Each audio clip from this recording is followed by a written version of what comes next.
Hello, dear students. Hope you all are safe at home. Today, I am going to continue with your same chapter of history, lesson number 4 Traders to Rulers. And yesterday, we did the Battle of Palasi. So, today, I am going to explain Battle of Buxar. So, the Battle of Buxar. This battle was fought between Mir Qasim, Shah Alam and Suja Uddullah on one side and the British on the other side. So, after the Battle of Palasi in 1757, the English East India Company ordered Bengal to pay the expenses of Bombay and Madras presidencies and to sponsor revenue for all companies' export from India.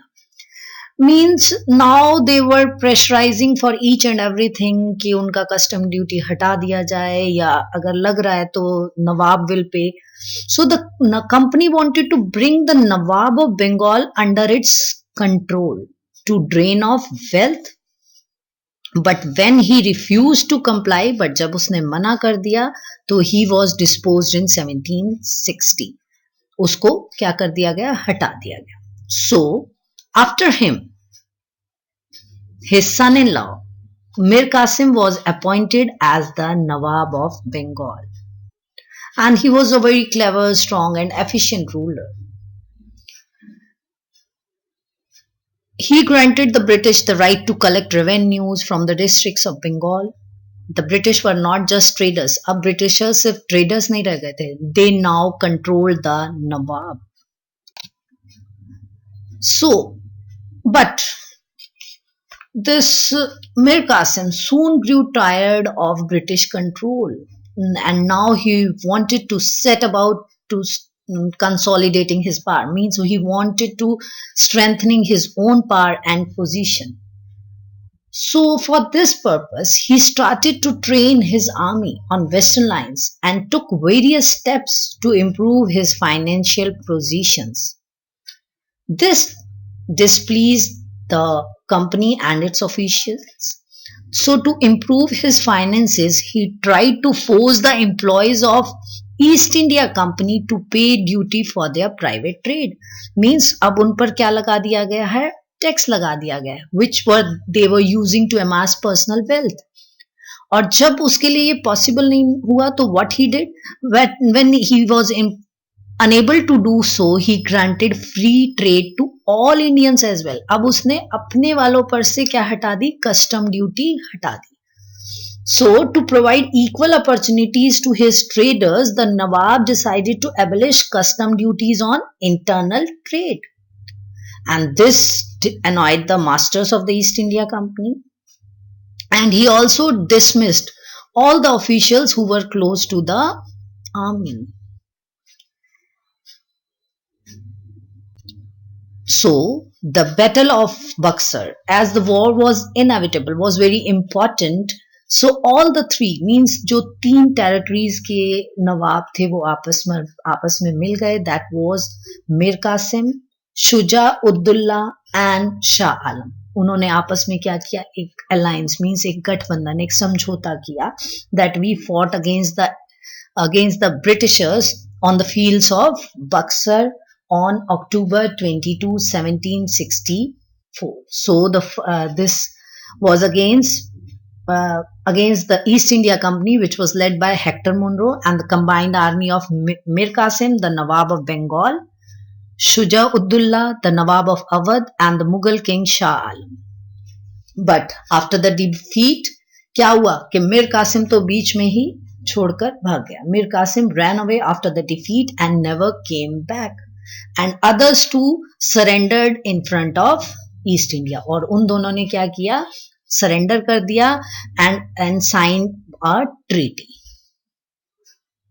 So the battle fought at Buxar, then within the territory of Bengal, a town located on the bank of the Ganges River, about 130 km west of Patna, was a decisive victory for the British East India Company.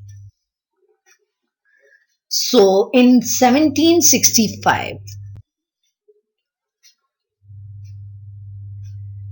Both Shah Alam and Shuja-ud-Dullah signed the Treaty of Allahabad with the English Viceroy Lord Clive. So Mir Jafar was brought back as Nawab of Bengal. Though the Nawab continued to be responsible for the administration. अब क्या किया? वो responsible है administration के लिए, but अब उन्होंने एक जब treaty sign की तो एक काम और किया, that they have taken all the revenue system from them. So under this treaty, the company got the rights to collect the Diwani that is called revenue from Bengal, Bihar and Orissa. I will explain this Doyle government. Under this was started by Lord Clive. Under this, the same person acted as deputy Diwan on the behalf of the company, and the deputy Subedar on the behalf of, means English east India company का ही person क्या बनेगा? Deputy बनेगा, वही सूबेदार बनेगा, वही revenue को collect करेगा. So the English had got the right to nominate the deputy under this system. As such, अब हुआ क्या? The English had the power but not the responsibility, while the Nawab had the responsibility but no power. So इस system से क्या हुआ? That Bengal, Bihar and Orissa suffered badly and were drained of their wealth under the Doyle system. And this system continued till 1772. And one more thing that they were there, that the Nawab of Awadh paid rupees 30 lakhs to the company to retain his Nawabship. On the company's instance, he also agreed to give the areas of Allahabad and Kora to the Mughal Emperor Shah Alam. The Nawab of Awadh became totally dependent upon the company, and the company promised to pay a pension, means now they became the pensioners only.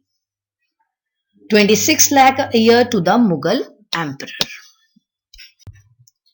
So, with the conquest of Bengal ended the first phase of British conquest of India. So, they were now the virtual rulers, means they were now the real rulers of Bihar, Bengal and Orissa. And the Nawab of Awadh and Carnatic were their dependents. वो अब उन पर dependent हो गए. And the Mughal emperor was the pensioner. अब उन्होंने उनको क्या किया कि बस तुम्हें क्या दी जाएगी? Pension दी जाएगी. And the next and the final phase of British conquest lasted from 1765 to 1857. So this is all about the Battle of Buxar. So your fourth chapter is finished here now. Hope you enjoyed the sessions. Thank you and have a nice day.